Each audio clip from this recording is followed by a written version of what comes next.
Are officially live. Hey, thank you for Podcast Nation America.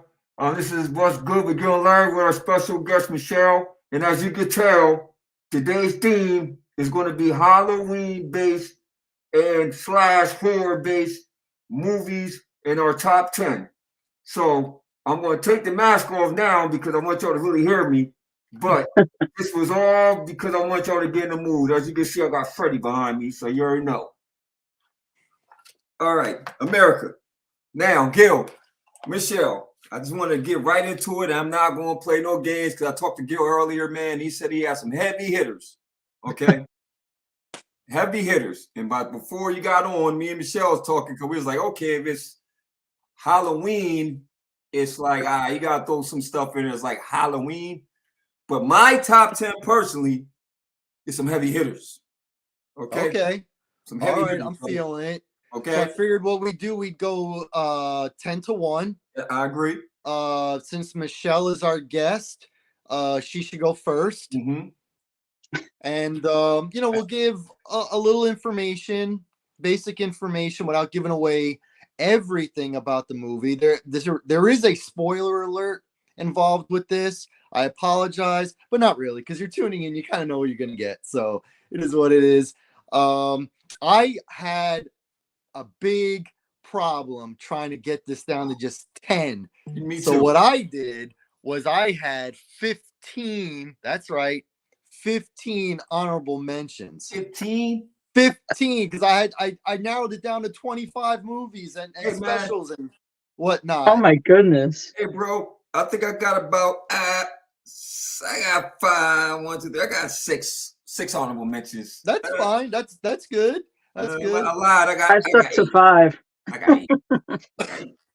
I lied. I got 8. Oh, you got 8. Liar. I got 8. Well, anyway, before we get started, I really want to thank Michelle for being on the show. She's our first guest. Yes. We may have others, but there could be one that's the first. And it was Michelle. Michelle was a classmate with mine in 2015 at Connecticut School of Broadcasting. We did a bunch of podcasts together. She allowed me to be on her podcast a few times. So it's great to have her doing our podcast. And hopefully this is the first of many. Because what we said was we weren't just going to talk sports. And to this point, although our podcasts, I think, have been pretty good, they've been all sports. This will be our first one where there will be no sports whatsoever talked about. This is just going to be film. I'm very excited. I got the 2 people I really wanted to do this with. So, you mean you don't have a sports horror movie in your list? Let me check. No. I really don't have one either. I don't. Sorry. I mean, it's spoiler. I got spoiler already. So for me, my list, and I think I said this to Michelle a couple days ago. My list was based on when I first saw it, how it impacted me, and movies or specials that I can watch again and again and again and again. I agree. Okay, those, and I watched all these when I was a kid. I agree.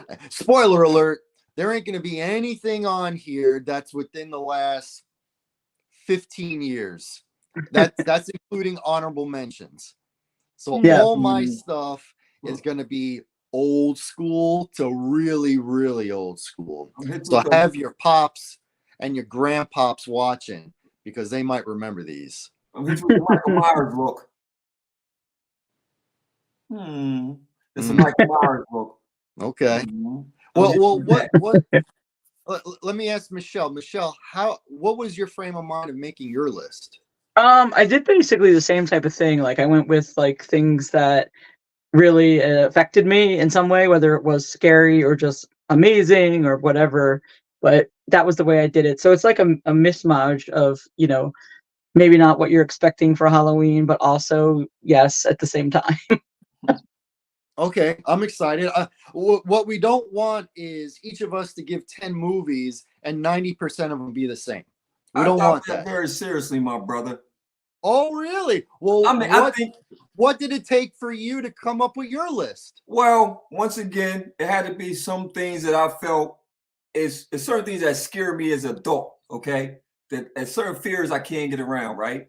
And as a kid, I went back to my childhood for some of them was like, okay, around Halloween time, these are the movies that came to my mind, okay? But then I think about outside the box a little bit, like what is scary to me? And to this day, what can I say is scary to me? So on this list, it's definitely going to be some things where I explain why it's horrific to me. So I got a nice little arrangement though, man. Got a nice arrangement. Yeah. Okay. All right. Yeah, I think So I'm you'll be just going to go on surprised, record brother. and say that our listeners and those who are viewing this podcast, whenever they view it, whether it's tonight or tomorrow, whenever, they are going to have the ability to comment and say which list, and we're only judging it on the top 10, not the honorable mentions. I know I went a little crazy with that. They can comment on which list they liked the best. I like that. LL's, Larry, Michelle's, or myself. I'm expecting it to be myself. That's what I'm expecting because my list is great. My list is great. I don't know. So he said. I will apologize for that. My list is great. So it is what it is, but we'll let America judge. Yes, sir. Okay. Now, unless anybody else has got anything else to say, I think we can get this going, right? Let's go. All right. Sounds good. Michelle, you're the leadoff hitter. We're going All 10 right. to 1. 1 obviously being the best. What's your number 10?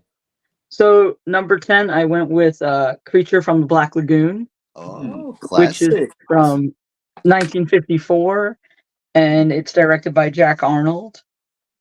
That guy also directed The Incredible Shrinking Man, which a lot of people are probably a little bit possibly more familiar with. I saw it. But some of these older black and white ones, like when I saw them as a kid, they affected me in some way or another, whether it be that they scared me or it was just like I was like, wow, what is this? Because some of it was neat to see. They used to have a lot of old black and white ones that were like large things, going after everybody.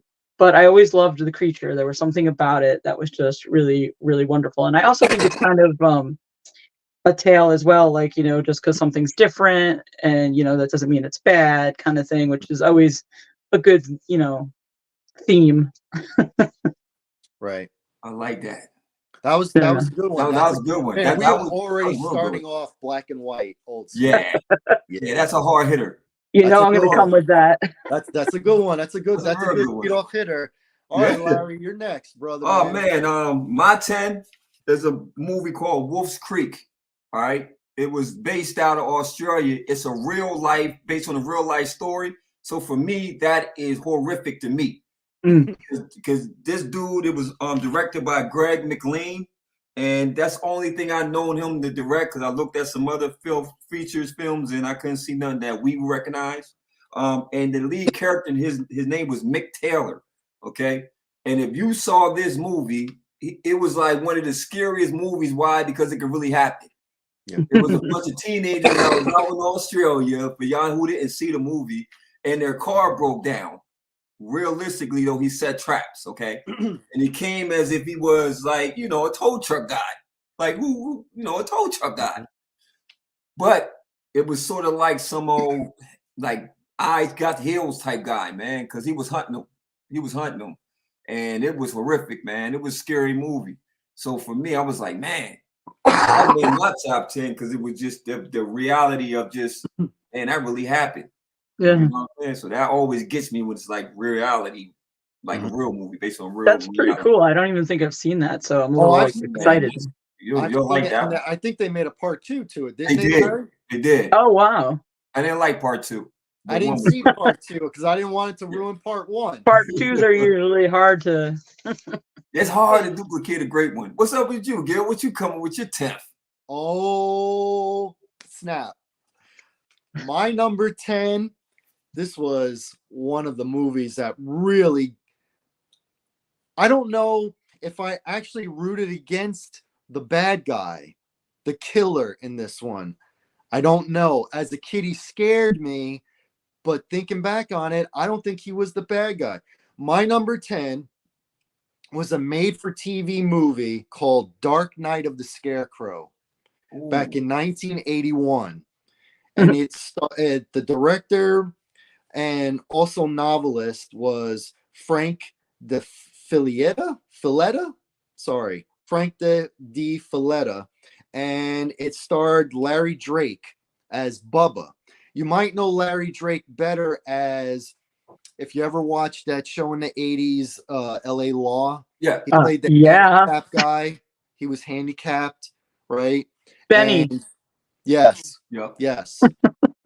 Yes. Well, in this movie, guess what? He plays a handicapped guy. He befriends a little girl, and the townspeople, this is in the deep South, okay? Townspeople are very uncomfortable with this big special needs man hanging out with this little girl. Wow. And then one day, the little girl gets attacked by a stray dog, and people just assumed that it was Bubba who did it. And they took the law into their own hands. They go after him to string him up.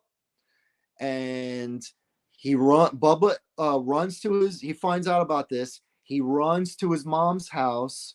She goes to hide him. And as they approach, these people approach the house, they notice a scarecrow out in the field. They walk up to the scarecrow, and it's Bubba dressed as the scarecrow. Oh, man. So they did what they did.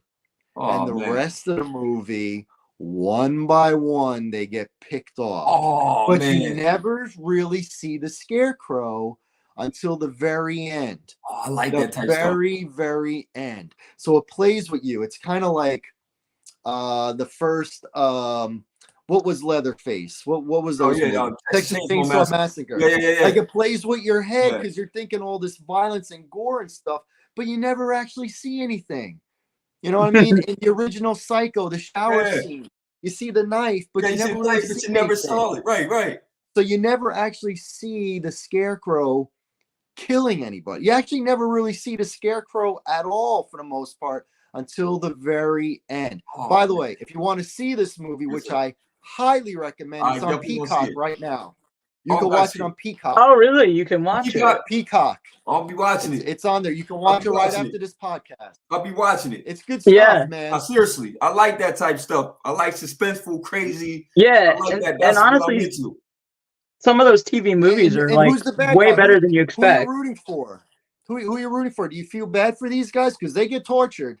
They get tortured now, and each one they die a bad death.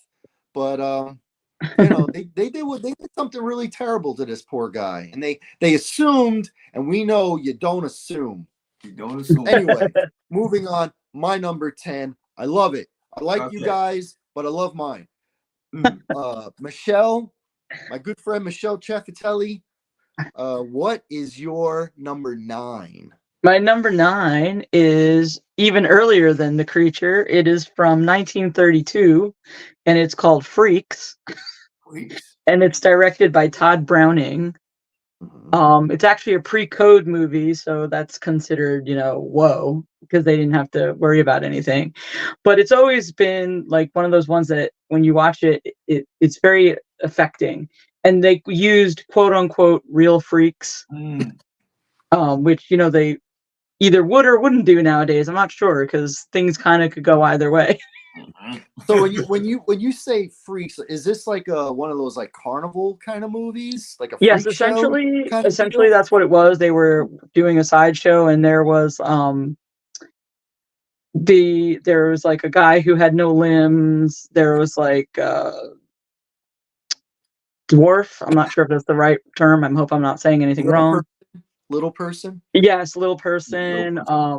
There was all kinds of the ones that people refer to as pinheads. I don't know what their real term is, so unfortunately I don't know what to say there.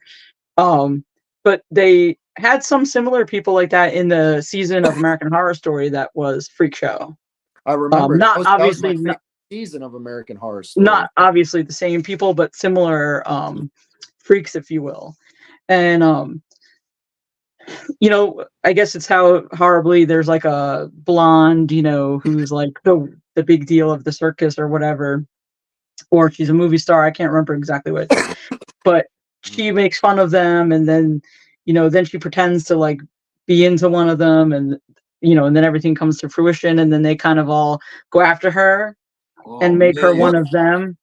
Was there a remake of this like in the 60s or early 70s? Because I think I saw like a remake, like the It's blonde worked in possible. I'm like not a 100% diner on or that. something like that.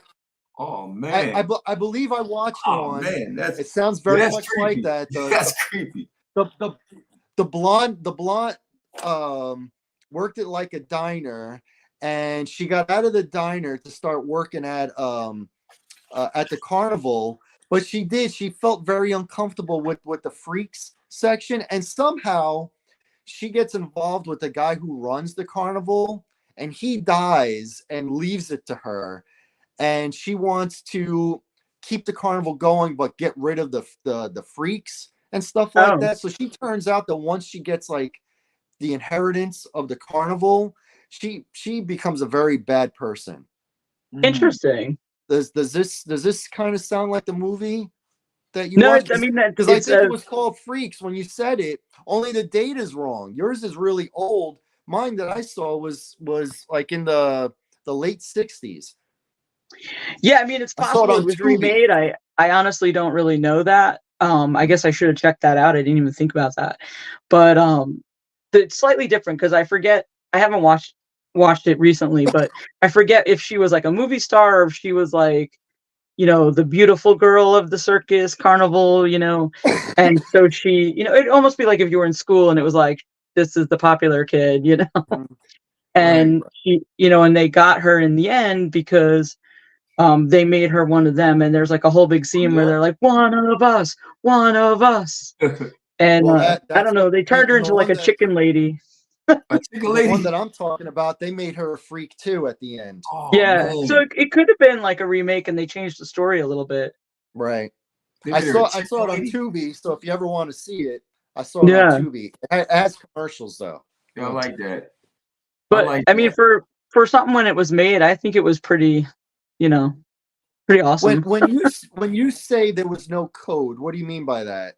Like, when now where things are like PG or Yeah. R and different Mhm, things like that, and there was things that they like could get away with doing then that they wouldn't do mhm. now, or wouldn't do Oh, once okay. they had code, enforced. I mean, there's things like there's Right. movies where they, if an animal was killed in the movie, they really killed the Yeah. animal, Yeah. back What was then. that? American Holocaust? No, Zombie Holocaust. I won't watch that movie because I know they really killed animals in that movie. Oh, Right. So wow. yeah, but yeah. If you go on Peacock and you search through like all the horror movies and stuff, it comes up. It Oh, comes wow. up. It's Zombie Holocaust, and I read about it, and it got all this backlash because they actually really killed some animals Yeah, that's messed to up. film some That's messed up, scenes. man. So I won't watch it. I won't watch it because of that. Yeah, I don't But blame you. so Larry, you are up to bat, my Oh friend. man, my Give me next your number 9. We're coming my strong. 9 pick, man, is actually, man, something that actually came out in 2013, and it was The Conjuring, man. The Oh, Conjuring. Yeah, yeah. the Look, first one. the first one. Don't worry, I'm not spoiler alert, but yeah, I got something else too. But this is my 9th pick, and it was directed by James Wan. The new Aquaman movies is coming out. He's going to be directing that one. So and he directed Saw X. If you're into the Saw series, he directed the 10th Saw. Um, the second Conjuring, and obviously, if y'all seen this movie, why I picked that one? Because once again, I don't deal with spooky spirits, man, and haunted houses. Okay, and man, that house, it was just, think about it, it's in a remote location, right? Peaceful location, and the kid was talking to like the demon kid. And anything with kids that are demons is scary to me, man, because they don't know that they demons is scary. It's a kid. So this like this little kid, and then the mom, if you remember, she's in the attic, and the mom got haunted, and it was just too much stuff going on. Because I be thinking about at night, big old house, things be creeping, and you want to go get something to drink in the middle of the night, and that's my biggest fear, walking out and seeing somebody I don't know in the kitchen, and I'm like, oh man, you know what? You good, I'm good. I'm not thirsty no more, bro. You got it. I'm cool. Now, That type of stuff scares me. Do you like it even more? Because I know on your first pick you said, and it's, based off a true story. Well, do you like this Conjuring even more because the characters, that husband and wife team, they're playing real people? Yes, sir. Yes, sir. It was like you said, it was based off a true story, and man, I don't meet this lady, man. I wouldn't want that. I don't know if I would want that, to be able to talk to the dead people, I don't know. I'm borderline with it, because I mean, if you like dead and you cool, it's cool, but I don't want to talk to like the poltergeist. I don't want to talk to the demon. So it's one of the movies, bro. If I'm sitting in the house, once again, if I'm by myself and I was to watch that movie, man, I still get the heebie-jeebies when I watch this movie. It's just how they move in that house, man. It's just, I don't know. Do you also like the fact that the story of The Conjuring and the stories of the movie Annabelle are connected? I ain't giving too much away, brother. Hold up, brother. You beat me to you beating me to my punches now. Hold up, calm down. Calm down. Sorry. Yes, there's a connection to all that. Yeah, it's a connection to all that, my brother. Okay. I'm telling you. I was just asking. Yes, sir. So if you as America, as you see where I'm going with it, a lot of my movies are kind of things that I feel like really can happen. Mm-hmm. You know what I mean? Like it's just something about it, man. It's like real life horrors, like Dahmer. It's a real life horror. Oh, Dahmer. It's a real life horror, man. Yeah. No, I hear that guy. Yeah. Well, what about you, my brother? What was your ninth? Ooh, my number 9 is an oldie, and I thought that this one would be the oldest of our entire combined, but Michelle beat me by quite a bit. Now remember, all of this is impacted by me as a child. Okay, as a child or a teenager. I've seen all these either as a child or as a teenager. Mm-hmm. And this one I saw as a child. Now, there are some scary movies that are kind of like funny scary movies. Mm-hmm. You might get scared at some points, but some other points, it's kind of funny. It might be a little cheesy, but funny. Well, I got an oldie here. My number 9 is Abbott and Costello Meet Frankenstein. 1948, directed by Charles Barton, starring Bud Abbott, Lou Costello, along with Lon Chaney Jr. and Bela Lugosi. Those are some heavy hitters. Lon Chaney Jr. played the Wolfman in the Wolfman movies before he did this, and Bela Lugosi played Dracula in the Dracula movies before he did this. So they took those guys, made them play those characters. You mix them up with arguably the funniest duo back in the 40s in Abbott and Costello. And yes, it was funny, but it was creepy. It was scary. I loved it because it was entertaining. Right. This was one of those, man, when it was on, it was a remote drop. Like, I'm watching this and I'm 7, 8, 9 years old and I can handle it because it had that comedy. Right. So my mother didn't have to worry about, is he going to get nightmares about this? Because, if the funny guys can handle it and they survive, I think I'll survive too. Maybe I wouldn't have. I don't know. But I feel like I could outrun the Frankenstein monster. Now, the Wolfman and Dracula, when he turns into the bat, I don't know. I don't know if my 7-year-old legs would have been able to get away, but I like to think I would have. So that is my number 9. Now, I got a feeling, Michelle, you had to have seen this movie. I mean, I'm pretty sure I've seen it, but it was a long time ago. Like, it I was a haven't long seen time it. for me too. We're the same age. Don't be making me feel old. No, I mean, like, I definitely don't think I've seen it since I was a kid, like, at all. Okay. All right. Well, I haven't seen Freaks because that movie's old too. Hey. Okay. Yeah. I wouldn't expect you to see all of these. I think this is a movie for kids more than adults. So it could be, little kids, early teenagers, like 13, 14. After that, it's not going to hold up. It's not. So it depends. I mean, there's people who are huge fans of those guys, so they might still enjoy it, type thing. You know, it's kind of like if you like the Three Stooges or but not. you know, how many millennials, how many people under 35 watch Abbott and Costello? Mm. They might not have even heard of them. You know, and I get it. That's a long time ago, but it still, you know, they still existed. The movie still came out. The movie was still good. Mm-hmm. What should I not bring it up because you know it's dated? No, not at all. No, because I'm gonna make bring people it up. go back and I think when it comes to horror, I think black and white really works. No, I like really the does. shadows and things. It does, like that. Yeah. It does. It really does. Like all the Alfred Hitchcock films. You know, you watch Alfred Hitchcock films.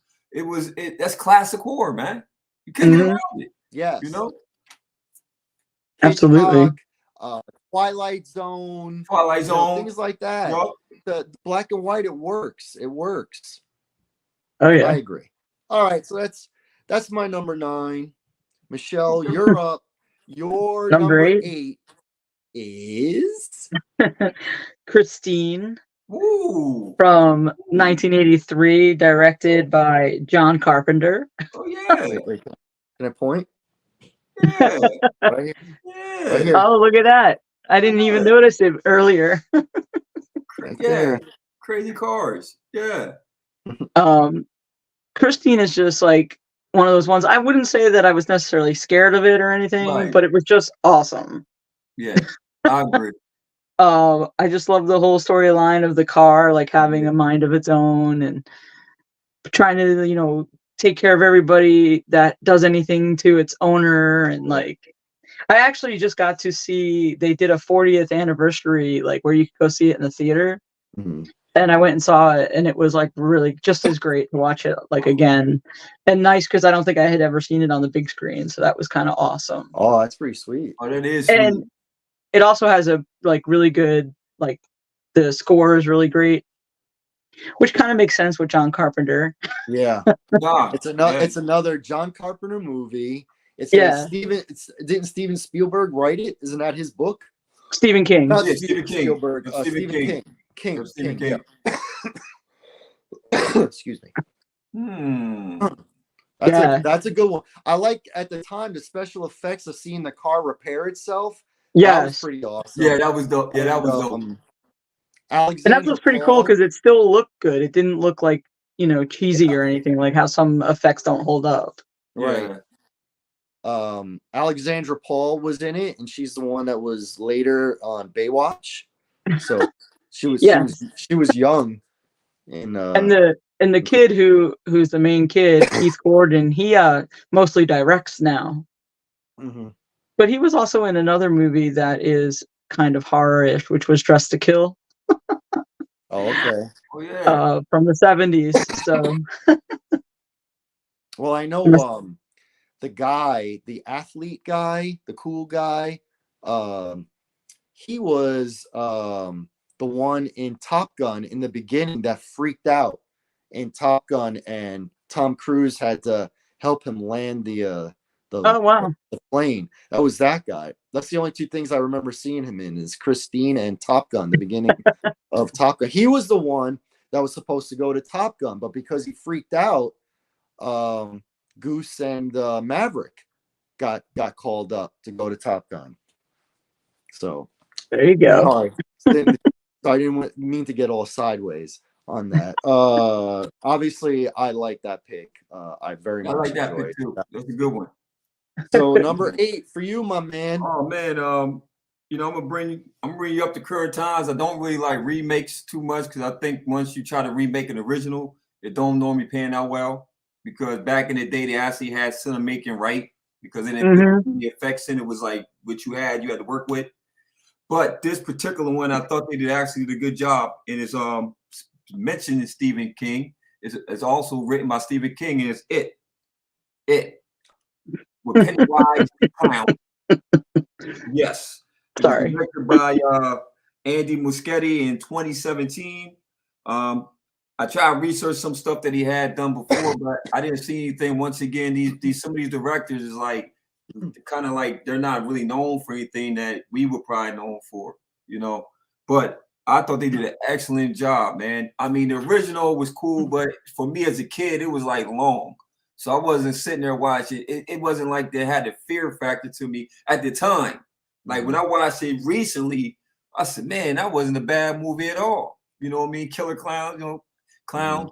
But when they redid it this time, man, even the opening scene when the kid put his arm, when his brother put his arm in the drain and his mouth got real wide and he bit his arm, it just come on. They all float down here, you know. And then when the guy got thrown over the bridge, and then you just see this clown, like, come on. Yeah. It's that type of stuff to be like, man, killer clowns, man. Killer clowns is like. I think they did a good job with the remakes, and like I think it was good that they split it into two and stuff like that. Yeah. But the clown can never be outdone. No. Yeah, Tim Curry's clown from the is original Tim Curry. Yeah, the his clown is miniseries, just awesome. too perfect. Yeah, you're perfect. I totally agree on that. Like when I went back and actually saw the original, I Yeah, said, man, you couldn't duplicate that clown because he was scary. Like he was like really scary. You know what I mean? Yeah. absolutely. So, yeah, that was my. Oh, Yeah. So that was my. That was for me. Yeah, that was it. And if you ever read Stephen King books, man, this guy is the most descriptive writer ever. That's why it's 1,000+ pages, because he'll literally tell you the moon rose at the night and the amber crescent, and he'll describe the moon in like 4 chapters. Right. Before you even get to like the meat and potatoes of the book. But that's for me is number 8 for me. And what about I mean, it's a good one. I know Michelle likes it because I remember when that movie was coming out, Michelle wanted to see it. Yep. So I know she likes that one. For me, I liked it, but I loved the little TV miniseries that had Tim Curry. Oh my gosh, I love that one. I loved it. Is it bad if I say how the TV miniseries is on my honorable mentions list?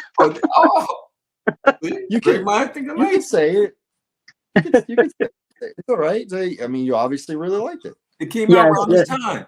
Every time, around Halloween time. Yeah, definitely. Yep.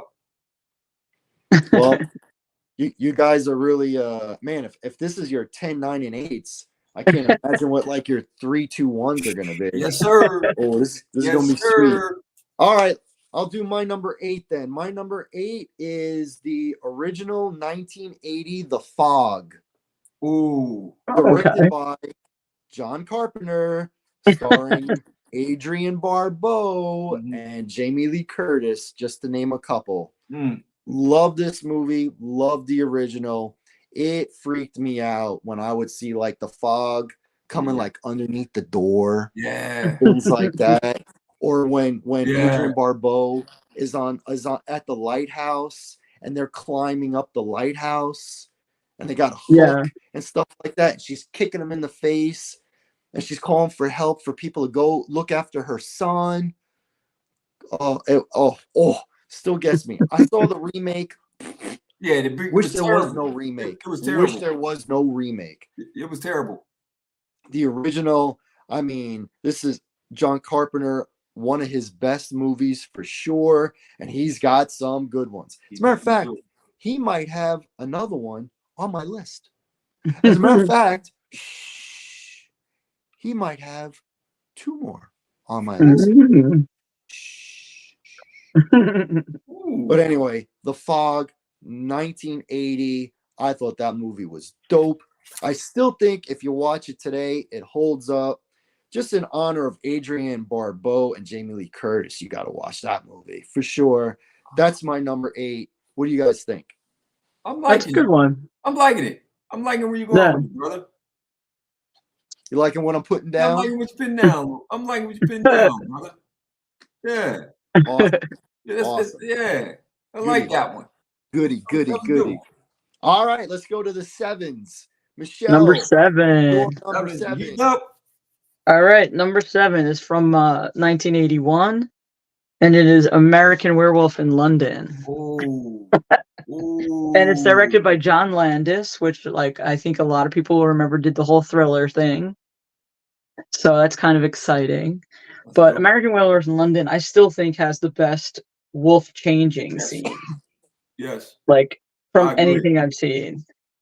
And then I like the way the werewolf is in that. I don't like Underworld seems to be a huge thing, and I don't like werewolves like that. They just don't make sense to me. But this one, there's just a lot of creepy aspects to it, especially like being in England and like on the moors. And then I love Griffin Dunn in it when he's just always there with his face half ripped off, creeping on him all the time. As the movie keeps going, he starts to decay more and more. Yeah. It's really, really well done. And I've watched it at least within the last couple of years, and it just doesn't seem dated to me all that, like dated in the sense of like there's no cell phones or whatever, but nothing like, looks wise or anything. Like the special effects still hold up and still things hold like up. Yeah. Yeah. So I that was like, love that movie. Yeah, I'll just leave it at that's that. what I love it. It's almost one of those, like every time you rewatch it, you're like, oh, I forget how good this is. Yeah. And that's another one that's considered a comedy horror, because there are some funny parts. There's a especially lot of funny between stuff. The two friends, the two backpackers. Yep. But yeah, and I love that movie. It's definitely. I love that movie. Yeah. Have you ever seen that movie, Larry? Yeah. It's pretty dope, right? In London? Like, come on, man. I'm not going to assume anything. I'm just not going to assume. Yeah, man. I'm hoping, but I'm not going to assume. Yeah, that's what I'm shaking my head for. I ain't just shaking it like, yeah, I don't know what you're talking about. Yeah, I seen it. Okay, I'm sorry. I'm sorry. I like it. I'm So sorry. I agree with the comedy. I said, with the friends, it was comedy, Yeah, absolutely. Yeah. That was a great one, Michelle. I gotta say, that was a good one. That one. I like that one. That's a great one.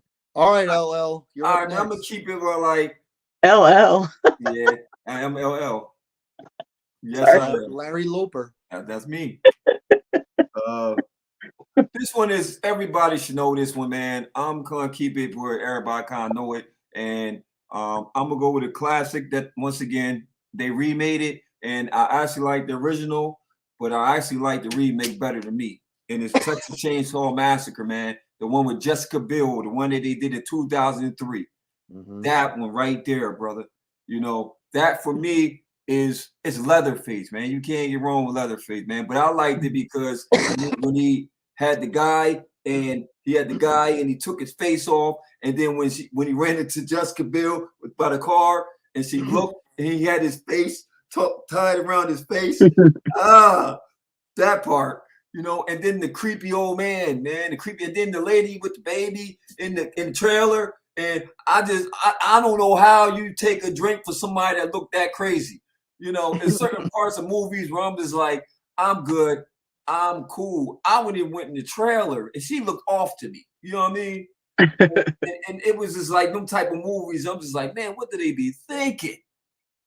Like, seriously. Like, I'm not going in that house. It don't seem right. All the places I could have got some help. Not that house. You know what I mean? Common sense got to kick in. It's like you're stranded and you just see this eerie house just sitting there by itself with a bunch of cars and abandoned cars, and you're gonna actually knock on the door and say, "Hey, we're stranded. Can I get some help?" Nah, I'm cool, man. I'll figure a way. So I think for me, that's just a classic movie, horror slasher. That guy was on some type of drugs. He was a med patient. Something, man. He was definitely off. I mean, he was a butcher. I didn't know he was a butcher to that movie. That he was a butcher. Okay. So yeah, that's for me. Is definitely on my list, man. Yeah. To this day, that's a scary flick, man. Yeah. That's funny. That's funny that you bring up the Jessica Biel one and not the original. Yeah. I'm being totally honest, and I have no reason. I guess maybe now because I'm just not that interested because I've seen so many different versions of this story. I've never seen the original. Never seen the original? I've never seen the first one. The one that's from the 70s, right? Yeah, the 70s. I've never seen it. It was good. Never. I've seen sequels. I saw the one with Matthew McConaughey, which I thought was pretty good, and Yeah, it Renee was good. Zellweger. I saw the Jessica Biel one. Yeah. And I saw another one that came out after that. It might have just been called Leatherface. Yeah, it was Leatherface. It was So Leatherface. Yeah. I've seen a few, but I've never seen the original. Yeah, Like the I original's said good. before, it plays with your mind. Like you think it's so violent and gory, but you never actually see anything. And I've never seen it, so I've really never actually seen anything. Did you ever see I Spit on Your Grave or Yes, Last House on the yes, Left original? Yes. the Yes. original I and the think remake. it's kind of in that same type of vein. Yeah. Okay. It's in that type of it's direct. It's like directed the same way in that way. Mhm. Also, the Last House on the Left, like the original and the remakes. The original, it plays with your mind. A lot of Mhm. bad happening, but you don't really see it. But in the remakes, in the 2000s when Yeah. they came out, they show stuff. They do. They show. Oh stuff. yeah. So- I don't think I watched a remake of that. Yeah, they show some stuff.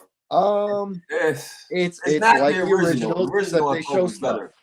Yeah. So It's like, how some stuff is like it's cheesy at the while because you see it and like they Yeah. try to overdo it. Yeah. They Like, try and top. They go too far to try and top. yeah, it's that part where it's like, nah, it's not even like believable. Yeah, that kind of like ruins it too.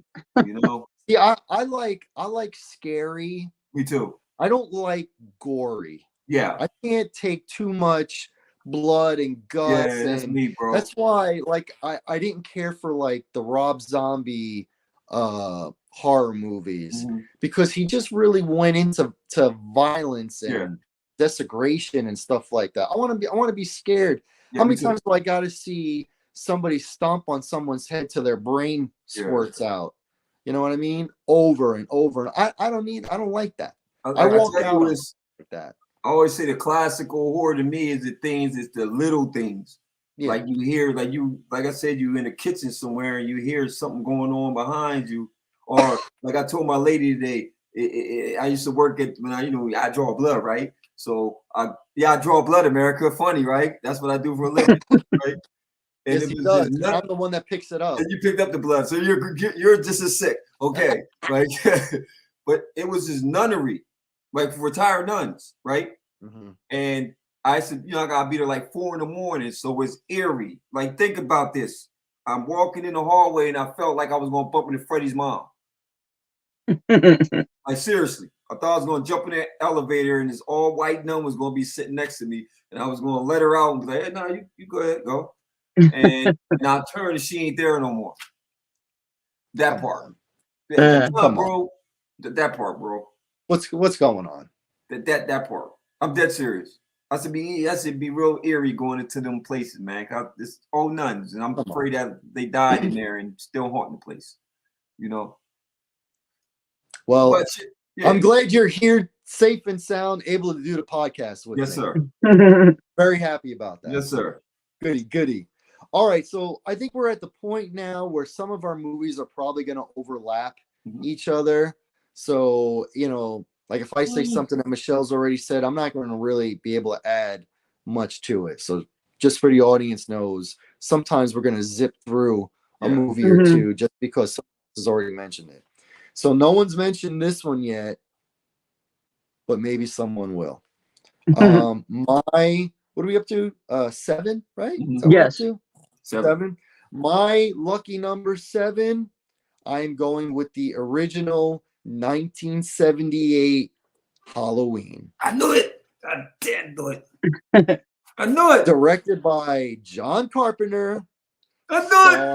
Starring Jamie Lee Curtis. Yes. And what can I say? You know how you said the little things? It's the little things. Yeah. Let's start with the music. Yeah. The music alone, classic. It's in every single Halloween movie. Every one.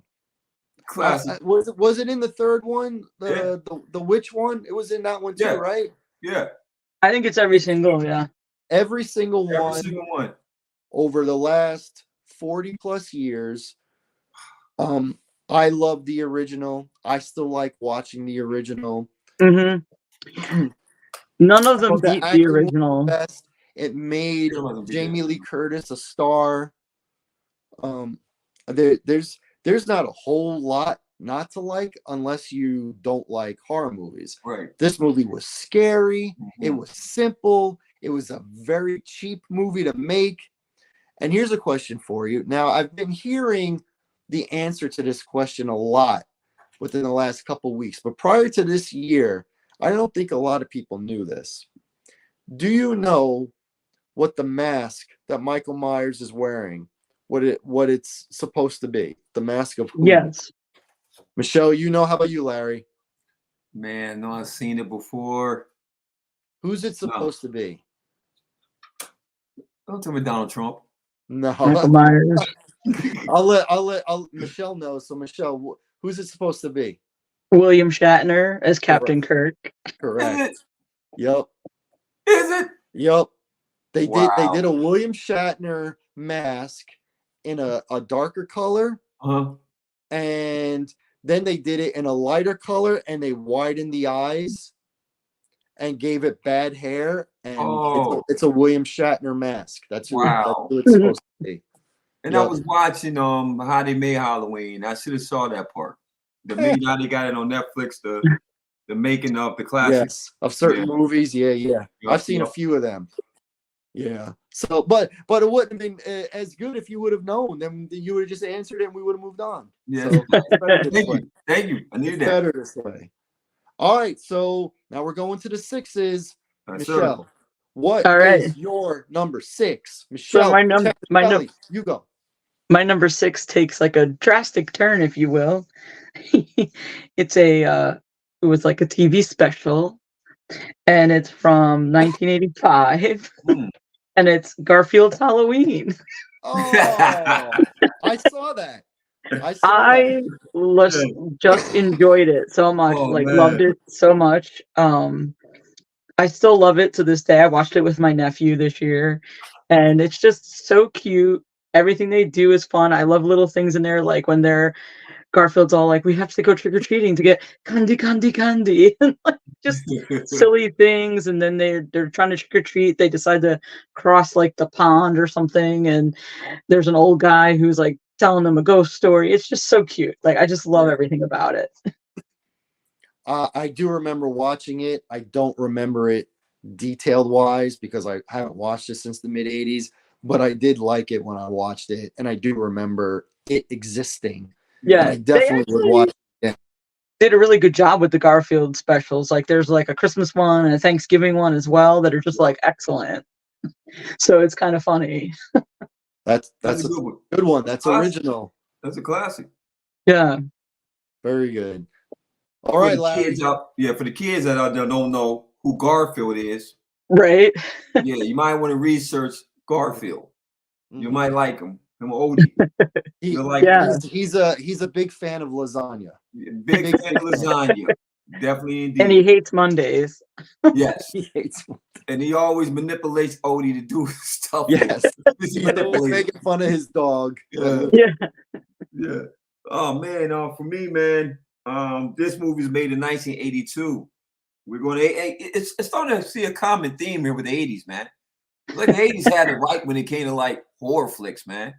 Like, I'm starting to get that vibe that the 80s was really on point when it came to horror. We're all about the same age. Yeah, we're giving away our age.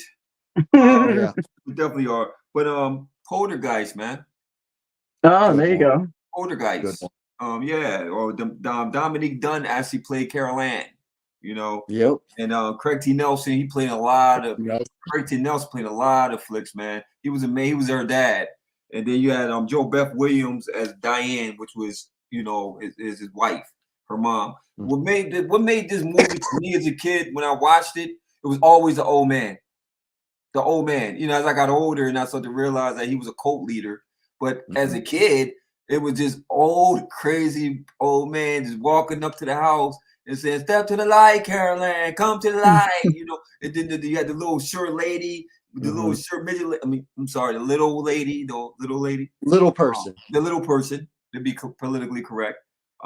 It's just that old man. It's because it's crazy because I see him in Walmart sometimes, and I just be like, yeah, I see him in Walmart sometimes. Stop. Yeah, I see him. And he walks the same way. you know. So Come on. for me, it was just a great movie. And then They at the didn't time, remove the bodies. that part, like you know, when she was, you know, when she went down, and you know, they had the She was in crazy the pool. the cold, that it was just oh. He dunked the worm with the alcohol, and threw up the worm body, and the point. Mhm. It was just as a kid, it was a lot to take in, bro. Mhm. And you, as I got older, obviously I understood what it was really based on, and then you start to understand, like, oh, that was a cult. Oh, okay, yeah. But as a kid, man, that dude's give me nightmares, man. Mhm. That's serious, man. I watched that old man, and yeah, that was a nightmare for me, man. Yeah, that was one of them nightmares for me.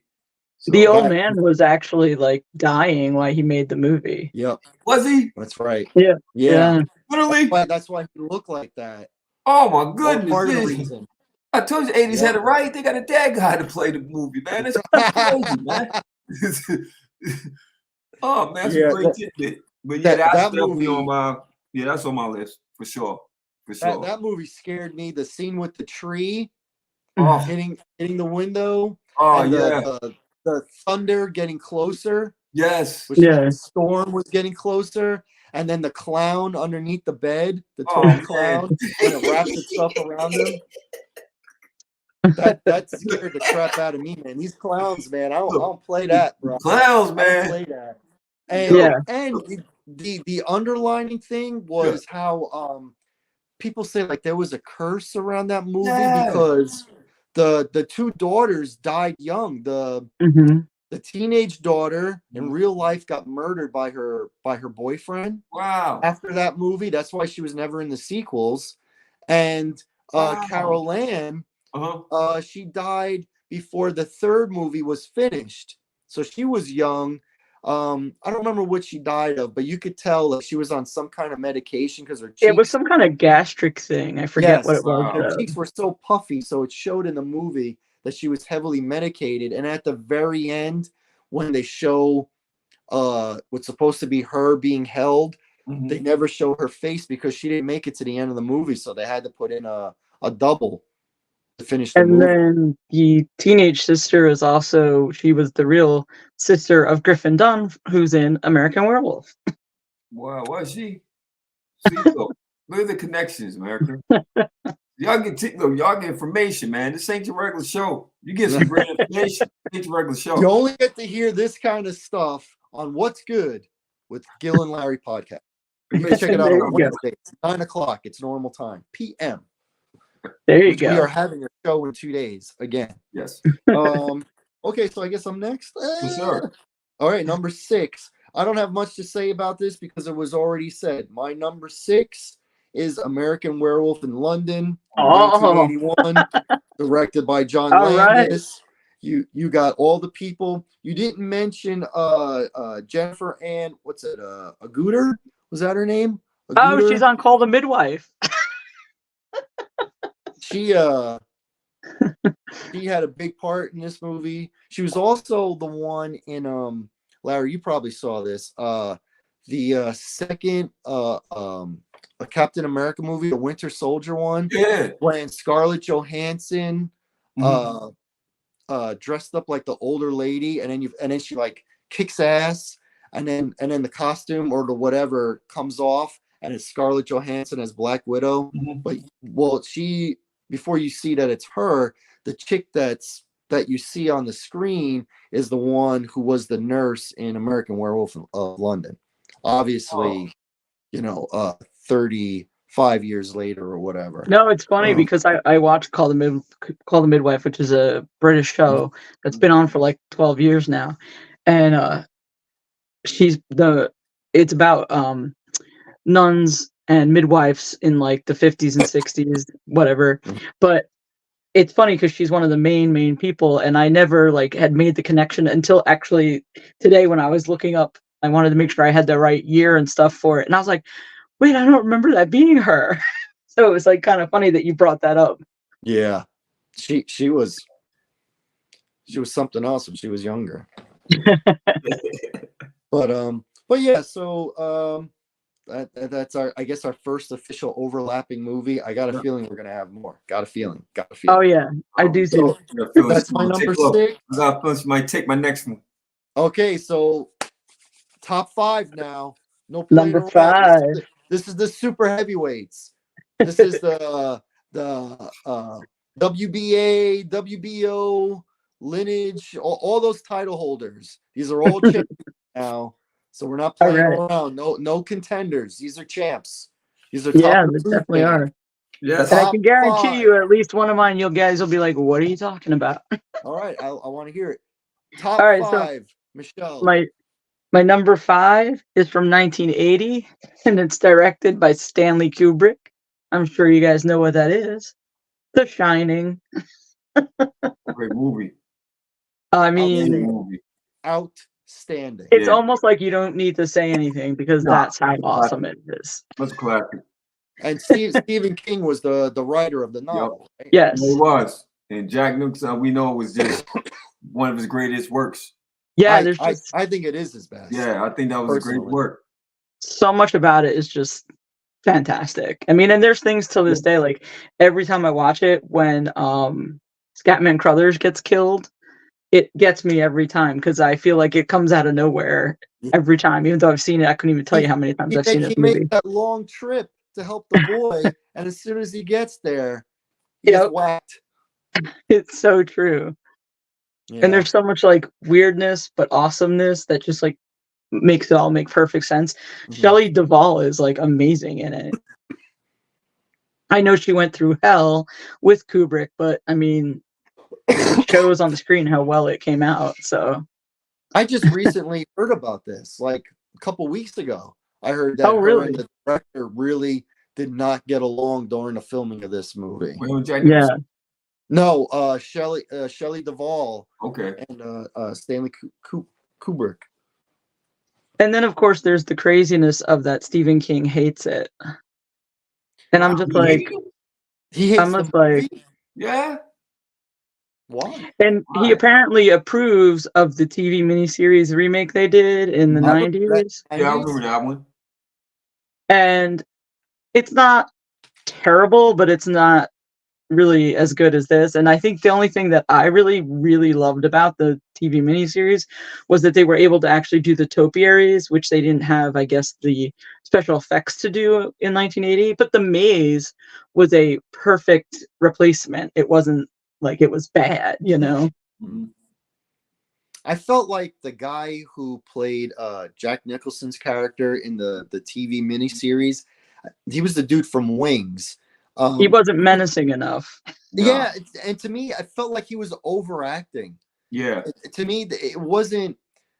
And he's a pretty good actor. I've seen him in other things, but I don't think they got the right actor for that. Yeah. Right, I agree. There was nothing that was really scary. And when he would start to like try and be intimidating, I never bought into it.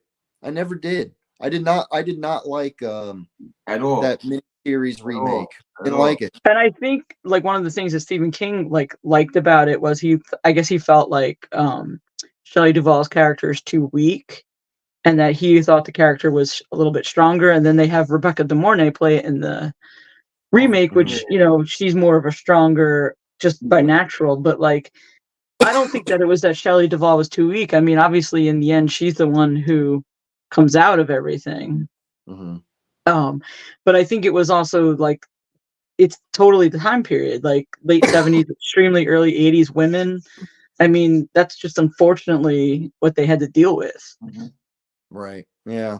Yeah. It's classic damsel in distress. Yeah. Yeah. Yeah. So let me ask you this, and Larry, let me ask you this, both of you. That movie, do you think they should have just left it alone? That's the only Shining, or are you okay with like them making like a Doctor Sleep, which is supposed to be like a part 2 to the Shining, or even you saw the movie Ready Player One when they have that whole scene where they're like reenacting The Shining. Yeah. Or do you like references like that, bringing that back, or are you like, hey man, this is a classic, Just leave it alone, leave it alone, because all you could do is screw it up. Yeah, certain classics, I think that you can't, you know, like you say, you have to have the right character, but I don't think you can ever out because Jack Nicholson played his ultimate role to me, so it's gonna be hard to top that. You know what I mean? I don't think you can find an actor that could kind of top what he did. So for me personally, I don't think that they should. I mean, it's cool for as a reference if you want to like for the younger generation that don't understand that particular movie, but to say we're gonna redo it or try to do it again, I don't think you can duplicate certain things. You just can't duplicate certain movies. You just can't kind of duplicate. You know. What about like the sequel though? Like Michelle, did you see Dr. Sleep? I saw Dr. Sleep. I did, but I also, you know, Stephen King wrote the book as a sequel, and then they made it into a movie. So I had read the book as well as saw the movie. I did. So of course, it's not. The movie definitely isn't as good as the original Shining, but like the story, when you read the book, I really liked the way the book was for the sequel. So in that sense, it's great. But I think anybody making that sequel, like you would have needed Kubrick maybe to make the sequel, so it would be on the same level. But the book, like if you've just read both books, I think you'd be satisfied. Oh, okay. So I'm 50-50 as far as the continuation, like Larry was saying. Sometimes it's better to just leave it alone. I liked the scene in Ready Player One. I thought that was pretty cool. I liked them bringing that scene into that movie. I didn't care for Dr. Sleep. I didn't care, and I like Ewan McGregor. Yeah, but you didn't read the book, you're saying, right?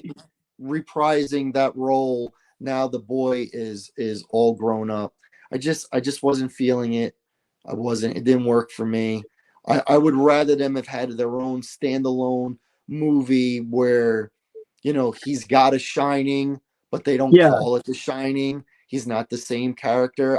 I would have rather them have done that. I felt like, now I didn't know about the book having a sequel, and this was a sequel, so I didn't know about that. So I'm kind of I'm misinformed with this opinion, but I just kind of wish they would have stayed away from the original and just made this without using the rub, using as you know, as they say, the shine from another movie to help build up this movie. I would have them rather have just had to be a standalone. I just couldn't buy into it. I just couldn't buy now maybe if the kid was the actor who reprised the role, that might have got my interest. That might have been something. Yeah, that could have been a good link. You know, I might not have still liked the movie, but at least I would have been interested. You know, like last year when they finally had a sequel to A Christmas Story.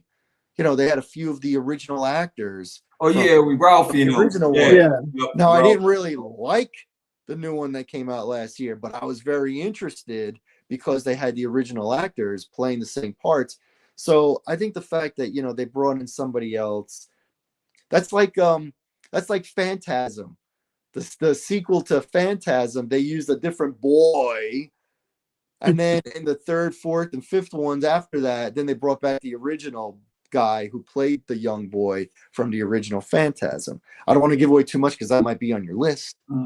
But anyway, Phantasm, good movie. I mean, it's the kind of thing that can work if you do it well, but it's not always going to work out well. I mean, I guess the best example is probably how there was Cheers and then there was Frasier. Oh. You know, like that continued. It was a good one. It was a good spinoff from Cheers. But like what about the Jeffersons from All in the Family? I mean, that's true. There's a lot of stuff that came from All in the Family. So those types of things, I guess, would be like it's of its own, or a continuation. Like I do like for the most part, I like the Connors, which is like Roseanne all these years later. Yeah, which is kind of nice. But you know, it's one of those things that's become kind of a trend too now. So not everything. Well, you and I have talked about this, Michelle. I don't watch the Connors. I don't like how Roseanne got canceled. and so I refuse to watch it. So I'm going to take your opinion on that, because that's that first season when she came back and everybody came back. I loved it. I Yeah. loved it. She puts out. It's good. I mean, it's basically the same, vein and all that. Right. Yeah, I hear you. I'm sorry, I didn't mean to cut you off, Larry. No, that's okay. That's good. That's how it goes. You're good. I guess my fifth one, man, is 1987. Stick with the 80s. Clive was directed by Clive Barker, man, the original Hellraiser. Oh, the original Hellraiser, Pinhead. Yeah. And Clive Barker, he directed one of my honorable mentions I give away, Candyman. And he's also director as Michelle mentioned, Underworld. He was director of Underworld also. Hellraiser, man, you can't get around. It's a classic. They remade it. I actually like the remake. It's not the original. The original was just, man, it's one of those movies. Once again, when I first saw it, I was a kid. I didn't really understand what it was. I didn't understand, that being a portal to the hell and all that. I just saw some crazy characters coming out, Pinhead, and then, everything that the box affected. It was just a crazy character. So for me, it wasn't really horrific. It was more just like they some wild looking characters, So it was always interesting to me, not on a scary tip, but more just, and it always came around Halloween anyway. But for some reason, 1987 throws me off. I would have thought it was earlier. I don't know why. It was 1987. That's when it originally came out. I remember. Yep. I think I thought it would have been earlier too. Michelle, speaking, right? It was 1987. Yep, because I was giving away. Yeah, I was 9. But yeah. That's about the time I watched it. Yeah, 87. I was 12. Yeah, I was 12. Yeah, so I remember they compared it to Nightmare on Elm Street, because I think the third Nightmare on Elm Street had recently come out, and then the first Hellraiser came, and they were like, "Oh, Pinhead, even scarier than Freddy Krueger and stuff like that." Yeah, it was making reference. They were making. Not true. Did you have you checked out the show? Isn't there a show on Hulu with a female Pinhead now? Have you watched it? There's a show. No. I think it's on Hulu. I don't have Hulu. Wow. I gotta check it out then. No, because I saw the last one when they, like I said, I've been watching the last one where now you talking about the remake of the movie, the main character is a female, and she ended up you know what? You might be talking about that one. Isn't that a series, or that's a standalone movie? No, that's a standalone movie because she was a female. It was a female Pinhead. Sorry. I might have that confused with the Prey, like the Predator series on Hulu. Oh, Prey. Yeah, that was good too. That was another movie too, right? Yeah, that was another one. Yeah, Prey was that was a latest edition of Hulu, so I'm thinking that some of these are series, but they're actually their own movie. I apologize. But and I also apologize for coughing. I've got a cold. I was not going to miss this podcast, so I apologize to the listening audience. Man, you're good, bro. I've got this cold. It happens. It happened, man. You good, well, it happened. Yeah, it happened. What was your fifth? Oh, my fifth.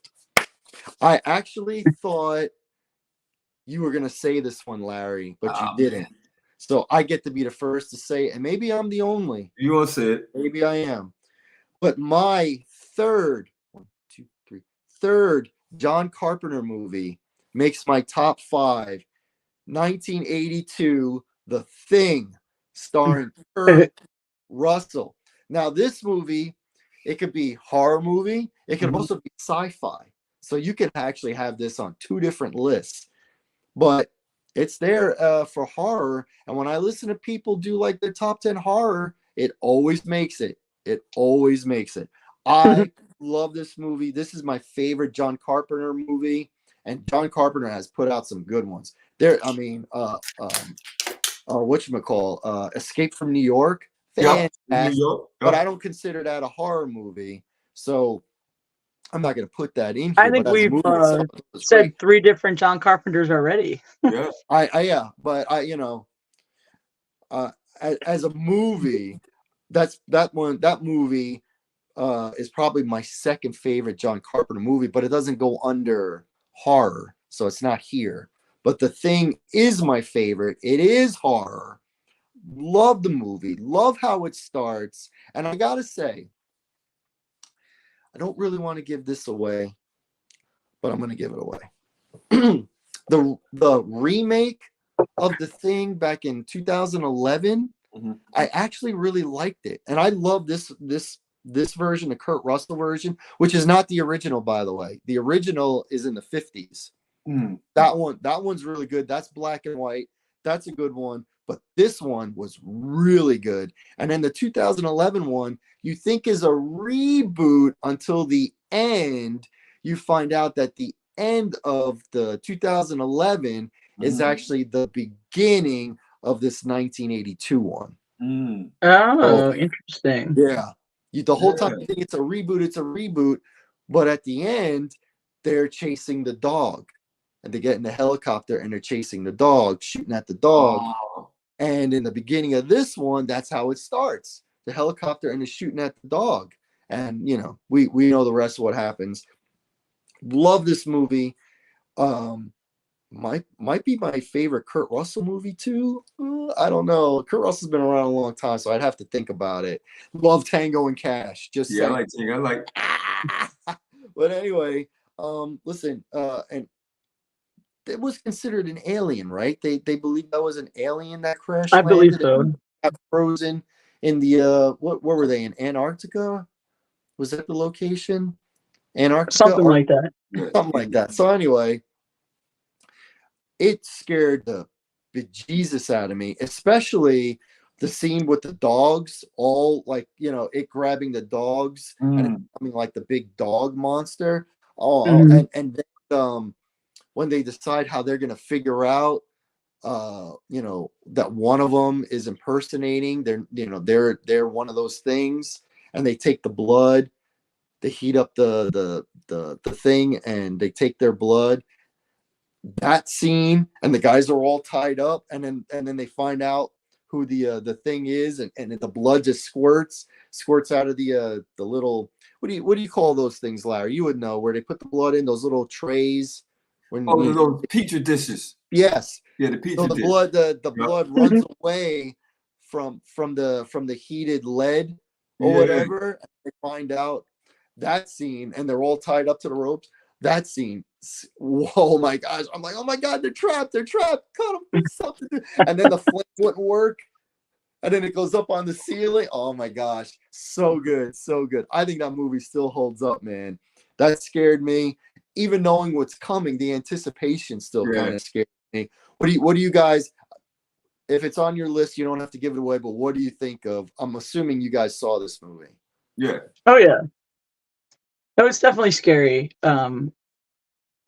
It has stayed with me. Like, it's one of those ones I know is very scary, but I don't think I would have even kind of thought about it for my list in any way. But I totally get it. No, I definitely get it, man. I definitely get it. I definitely get it, man.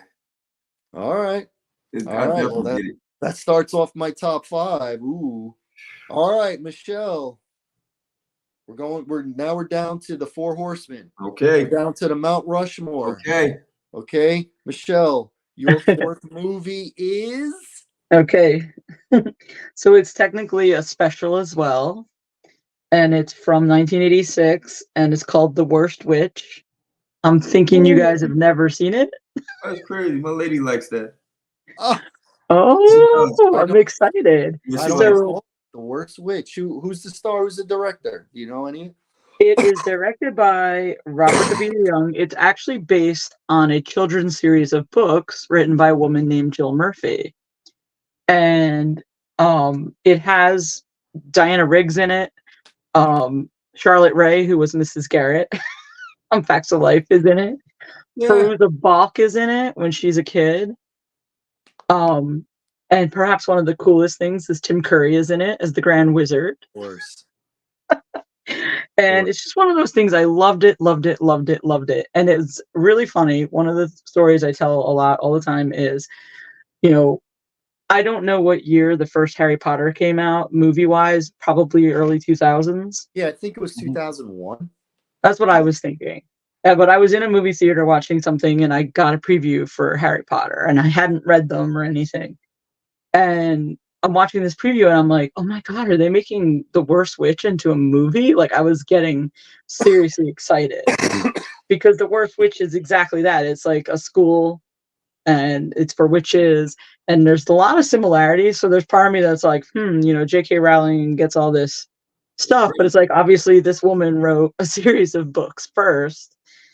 And so they're at the school and the one girl kind of doesn't fit in as well. And the Grand Wizard's coming to the school and they're all trying to behave or whatever for him. And then all the girls are like in love with him and he comes and he sings. It's like a little bit of a musical too, because they have like 3 or 4 songs that they sing.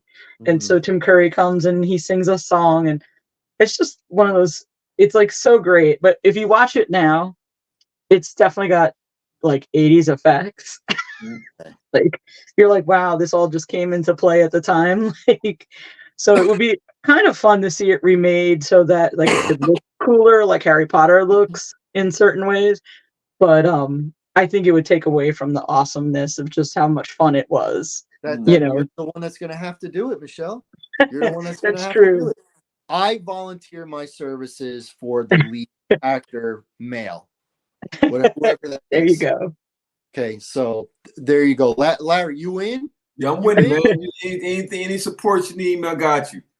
Right. Wherever you need me to fit in. And Tim Curry's song is like Anything Can Happen on Halloween, which is just like a great little like song, and it's just great. I've loved it so much from the moment I saw it. All right, I'm gonna have to check that out, even for nostalgia or right, exactly. Anything 80s, I want to check out at least once. Yeah, I mean, it may not hold up special effects wise, but it brings me back to a good time. So right, exactly. So it's called The Worst Witch, 1987. 1986, yeah. And I think they made a recent, somewhat recent, I don't know which streaming service did it, but somebody did some kind of a Worst Witch series. I haven't actually checked it out. All right, well, I'm gonna look up this movie and someone show it somewhere. Probably YouTube. Probably on YouTube. Yes, I think it is on YouTube. And so are we. There you go. Okay. We are. Larry, you're up. Man, my fourth, man, is as you see the house behind me, in 1984, which I'm seen to be obsessed with this time period of movie making, is A Nightmare on Elm Street, the first one, the original one. Yes, directed by Wes Craven. As we know, he's directed The Hill Has Eyes, Scream series, the Scream series, Wes Craven, Vampire in Brooklyn, which I didn't know he did Vampire in Brooklyn, which I don't think I knew that either. That's so weird. I didn't know that. And People Under the Stairs, that was a funny movie too, by the way. Yeah, there you go. That's a funny way. And Johnny Depp, man, can you believe Johnny Depp played in this? I mean, he didn't last long. He died like the first his first movie. The first movie, right? It's a good death scene too. He lasts long, right? And Heather Langenkamp, which is Nancy, right? Mm-hmm. Man, you can't. I mean, that movie right there. Like after the second one, it started getting to comedic Freddy. So after the third, like the Dream Chasers and Warriors, that was just him being funny. It stopped being horror to being funny. But that original one, he was scary. Yeah, like he was scary. Like they did a great job, man. It was because once again, it was the 80s. It wasn't really about being funny at the time. It was really about scaring you, And who's more scary than a guy, unfortunately, who liked little kids and then they burnt them alive and he walked around with that crazy red sweater. I'm telling you, the first time I saw it, man, when I first time I saw Freddy Krueger, I could honestly remember, man. Definitely was in elementary school times. And to see the dirty hat, the burnt guy, and then he's in your nightmares, and that the way they did it, and Freddy's coming for you, and just it was scary. 1, 2, Freddy's coming for you. 3, 4, 3, 4, better lock your door. 5, get your crucifix. 7, 8, don't stay up late. Yeah, man, and then you just appearing in your nightmares and don't go to sleep because Freddy will get you. And come on, man, you can't tell me when you was a kid that you know, when you really believe that was real, like don't go to sleep because Freddy gonna get you. Don't have a nightmare. So it was just one of them things that always took me back to my childhood. Where it was like when horror was real. When you actually Yeah. had those fears, when you were naive to the world, and you know them type of things, where you literally got scared staying up and seeing that type of stuff. You know what I mean? Yeah. Obviously, the older you get, it's hard to scare you. Older you get, I think life Mhm. scares you. You know, Yeah. I think reality of life scares you more than anything. But yeah, Well, that's it. you are 100% correct when you said in 1984 Yeah, there were some good movies. yeah. If you look up 1984, like top 50 Oh, films between movies and music, yes, sir. fantastic Yes, sir. 1984. That's why, when people do movies and stuff like that or TV shows and they want the setting to be the 80s, a lot of them go to 1984. Wonder Woman, 1984. Mm. Stranger Things, the second Oh season. yeah, Stranger They made Things. for 1984. 1984 is a big thing. That movie, what was that?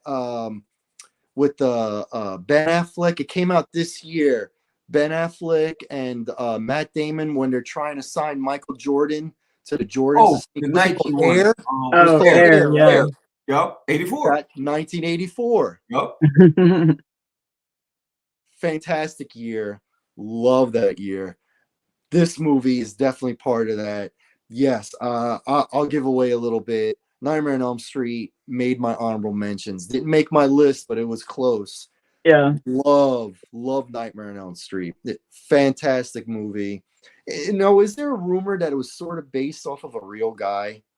They said it, but then when I researched it didn't come out to be that because I actually looked to see if it was really a Freddy Krueger type of guy that they, and now that I was actually never heard that before, so that's interesting. yeah. It could be one of those Yeah, one of them. Yeah. What is that, Wives' Tale or something like that? Urban legend. Yeah, I haven't looked at Massachusetts, Springfield, Massachusetts, see if the guy lived up there, because that house is just synonymous. Like every time I see that house, is like, man, Freddie lives there, man. Like, you know what I'm saying? I mean, great one. That was a great one there, Larry. All right, my number 4 was already mentioned, so I'll zip right through it. My number 4, The Shining, 1980, Stanley Kubrick, starring Jack Nicholson and Shelley Duvall. Love the movie, still holds up. I'll still watch it. I think it's Jack Nicholson's best performance. Could be Shelley Duvall's best performance too. I don't know. Her as olive oil and Popeye. That's pretty good. That was pretty good. But in all seriousness, love the movie The Shining. It holds up to this day. Kind of wish they would have left it alone, but it is what it is. Michelle, your top 3, your bronze medalist is. My number 3 has actually already been mentioned. 1978, Halloween. So I mean, show off the shirt. Yeah, right. There we go. Halloween. Classic. I mean, yeah, classic. Everything about it. It's another one like kind of like The Shining when we said everything about it is great. I think they did a good job just all around, especially it being like a really truly indie movie made on a small budget, and they did everything in a way where like you can truly be scared of it if you've never seen it. Like they know how to do it without again showing too much or any of that. It's really well done. I love the movie. The only part I wish was not in it was when he kills the dog. I know it's just a movie. I know always. The dog die, but it's always not okay. Without that, because they show the whole scene of the dog like going limp and Yeah. stuff like that. I could have done without. If it would have just stopped barking and they would have left it at that, cool. Yeah. But other than that, I thought the movie was fantastic. I'm with you. You can kill anybody with the dog. Yeah. Yeah. I don't like animals dying and getting hurt. Yeah, man. I'm with you, man. Got a big dog. I'm with you. Yeah. I forgot. This dude's got a dog. This dude's got a dog that's bigger than the average person. That's a fact. Wow. Nice. Yeah, and Michelle has 2 or 3 dogs? 2 bull terriers. Oh, terriers. Oh man, Italian Mastiff, right? Oh wow. Yeah, I got Corso, so yeah, big guy, big, Yeah. big baby. All right, LL. Oh man, my third one, man. I mentioned the first one, and this made. I told you this the third one for me. Conjuring 2. Conjuring 2. It was in 2016, and it was alluding to the werewolf in London. You know, it's something about England, and as you know, this movie is based in England. Mhm. And the little girl was being haunted, and then at the end, when Lorraine came over there, and you know she came in the house, and then they went in that room. It's something about nuns. Back to tie y'all into me and my nun thing, you know. And it was this crazy nun. And she had all the crosses in the room. It was just a scary flick, man. That was a scary nun. That was a scary nun, man. And it being the fact that it was based on a real story adds to that. So as y'all can see, I've been slowly building up this thing of why I fear what I fear, and what makes a great horror flick, because it's the subtle little things, once again, that you don't overdo it. And it was the little things. You're And giving Gil ammo, and he could now scare you. Michelle, look, I'm revealing my hand, America. I'm revealing my hand. This is what scared me. Okay, the stuff like that, crazy nuns, and yeah. So I thought that was just a great movie. Definitely a great movie. Great sequel. If you're gonna do a sequel to anything, yeah, I would like it to be, if not as good as the original, at least better. You know, and I thought it definitely was. I thought it, to me, it was better than the first one. So that's definitely on my third. That's when I think of that. It's definitely on my third. Well, what I agree with you is it's very few times an original movie the sequels live up to the original when the original's good. Correct. This one, I actually agree with you. I think they actually got better in the sequels. I like the first one. I think I like the second one better because of the little girl. And I think I like the third one the best. With the devil made me do it. The third one the best. I think the third one's the least scariest, but I think it was my favorite out of the 3. So I agree with you with that. I'm not sure if I saw the third one for some reason, but I definitely saw the first 2. Yeah, the devil made me do it. The devil made me do it. Made me do it. Yeah, you like it. If you like the 2, you'll like the third one. Yeah. You'll like the third one. What about you, my friend? What's your third? What's your third? This trifecta. Bro, I don't think you can handle my third. I don't think you can handle my third, because my third is straight up scary. Straight up scary. Special effects are a little bit dated. I got to admit that. And this movie has been redone at least once, and it had sequels after this. But I'm going with the original all day, every day, twice on Sunday. 1976, The Omen. Oh. A movie. Damien? Directed by Richard Donner, starring Gregory Peck. What? This movie was legit. And what's crazy is the little boy that everybody's afraid of. He does nothing. He just acts like a little boy. He does nothing. Now, that's not the case in the sequel. But in this one, he's just a little boy. Oh my gosh. So many parts with the birthday party. When the chick hangs herself and she's like, Damien, I love you. This is all for you. And then she hangs herself at the birthday party. Oh my God. And then Gregory Peck is grabbing him, bringing him into the church, you know, trying to kill his own son. Oh, so good. So good. Now, I will tell the audience, it's a little bit dated with the special effects, but story, acting, creepy factor, the fight between the caretaker of the boy and Gregory Peck. I mean, it really looks like they were stabbing each other. It really does. Nice. You know, and they don't have like CGI back then, for sure. For sure. Outstanding movie. I actually thought putting it number 3 might be a little low. I couldn't put it under. My number 2 are very much because of me being a little kid. So The Omen, I was a little older, not quite a teenager when I saw it, but something probably like 10 or 11. Yeah. And I thought it was great. I'm sure you guys have seen it, or maybe you've seen the For sure. remake. Yeah, definitely. Michelle, did you see The Omen? Oh yeah, For sure. definitely. What'd you think? Killer? Oh, it's definitely like you said, definitely scary. Even though like it seems like nothing's happening. And I mean, I haven't seen the original in a while. I may have seen one of the remakes or something, which I didn't think was anything that great. Mm. But the original, when they go digging up his mother and they yeah, find the skeleton of the, you know what? Yeah. And then the dogs start running after him as they're trying to climb the fence to get out of there. Oh, that movie, I think it still holds up in general. yeah. Larry, what'd you think of it? Oh, The Omen? Yeah. I always said that me and my lady was actually talking about The Omen because she had mentioned The Omen as one of the ones, right? Mm-hmm. And for Damien, I was just like you're saying, for me, I was like, man, it was like one of my father's like top movies, right? And I always look at him like, what's so special about the movie? You know, because like you said, the boy wasn't doing anything, but things were happening around him.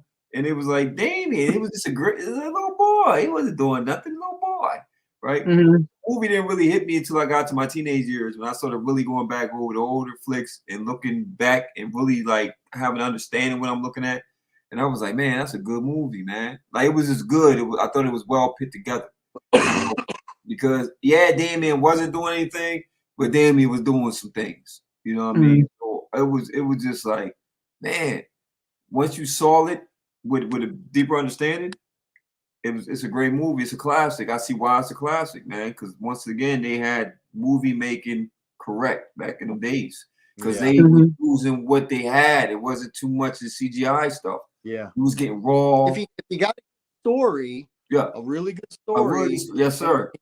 You get real character actors, man. You don't the special effects is the special effects. I never not watch it because of that stupid dummy head flipping in the air when the glass goes through. You can tell it's so cheesy, but I never not watch it because that special effect is so easy. It's a great movie. Oh, come on. Come on. So definitely up there. Definitely up there. I agree. You got to be up there. As you know, it's definitely up there. All right. Michelle, you're number 2. Number 2. Silver medalist is? So it's from 1987, and it's directed by Fred Decker, and it's a movie called The Monster Squad. I like The Monster Squad. I like it too. And I made sure not to like put The it Monster on Squad. Sure did. I knew Michelle would have it on hers. That's a good one. I didn't think you'd have it number 2, but yeah, number 2 because it's one of those. Was Fred Savage in that? I love so much about it. It's so much fun. It's and yet it still has like a scary aspect to it. Like if you're a kid, like even if you're like 12, I feel like you'll watch it and you'll even have like a tiny bit of fright, but you'll enjoy it on a fun level as well. Yeah. 100%. And I think it's a nice mix. It's definitely a comedy, and like there's some things that are funny. Like if you watch it now, there's some things that they do joke wise that you're like, ooh, they probably couldn't do that now. Like 12-year-old kids saying things like that. But Wolfman's got nards. But that's one of the best lines ever. Wolfman's got nards. You know, they refer to the whole. The guy who played Wolfman in that movie later was in Napoleon Dynamite. Napoleon Dynamite played Uncle Rico. Yes, Uncle Rico. He's also the dude that lives in the closet in Real Genius. Oh my gosh, I didn't even think about that. He's also the guy in Get Shorty. That bullies Gene Hackman, but then he gets shot by the other mobster guy. In Gene Hackman's. Yeah. Yeah, he did a bunch of stuff. I saw that in the movies when that came out. Did you? Oh, nice. I don't think I actually saw it in the movies, but I just Movies. loved it so much Yeah. as a kid. I still love it to this day. Yep. It's one of those ones like we've been actually it's kind of bad in a way, but we've been like trying to totally teach my nephew to say Wolfman's got nards, and he's like 4, so he doesn't totally get it yet, but we like to get him to say stuff like that. Yeah, Larry, And this is like a bunch of kids, and they were 'cause it probably was- about our age at that time when the movie came out. Yeah, because they had Dracula, Frankenstein with the little girl, They had right? Dracula, Yeah, yep, little all girl, the Frankenstein, monsters. the creature from the Black Lagoon, Yep, the mummy. and Wolfman. Yep. Yep. And they had those vampire women. Yep, the vampire woman. Yeah, I seen it. Yep. I definitely seen it. I seen it because the little girl was the pin makeup on Frankenstein. Yes. Yep. Frankenstein with the Frankenstein monster was a good guy. He was a good guy. Yep. Yep. Because I believe because the wolf wasn't the wolf controlled by Dracula. Was the Wolfman controlled by Dracula? The wolf when he became the Wolfman, he was a bad guy. But when he was a person, he was like a good guy. Right. Yeah. But whenever there was a full moon, he changed, and because what's called the silver when bullet. when the Wolfman and Dracula saw each other, Dracula had that cane with the wolf head on it, and that's like one of the things besides the silver bullet that can kill a werewolf is a cane with like what is it, like a gold wolf head or something like that, Michelle? You know what I'm saying? Yeah, it was something like that. Like if you hit them with it, it like burns them or something like that. It's like holy water on a vampire or something. Because the kid shot him with the silver bullet. Yeah. Yeah. Unfortunately, there was just some cool stuff in there too. Like they had this scary German guy, and but he was good in the end too, quote unquote. Was he Van Helsing at the end when was he Van Helsing? Was when he goes to bring him back when the time warp in the sky starts sucking up the monsters and stuff like that, and that is Van Helsing who holds them. Yeah, to stay. That was Van Helsing, and he gives the thumbs up as he's holding Dracula. Yep, it sure was. Yeah, that was a great movie, man. Oh, that's a fun movie, man. I like that one. It's definitely a good one. That's a good one. I don't know about number 2, but that was a real good one. It's a good one. It's your list. My number 2, man, is y'all already said it. Halloween. That's my number 2. Halloween. That's my number 2. Can't go wrong with that, man. It made everybody's list. It is. Yeah, I don't want to elaborate on it. It is what it is. It's just up there on my list for me. You know. Yeah. The music is what sets it apart. Always, and just the creepy walk, man. Mm-hmm. Creepy walk, man. Just that walk, and he just walks one pace. Mm-hmm. And how he'll rise up like the man, come on, man, stop it. He's a step.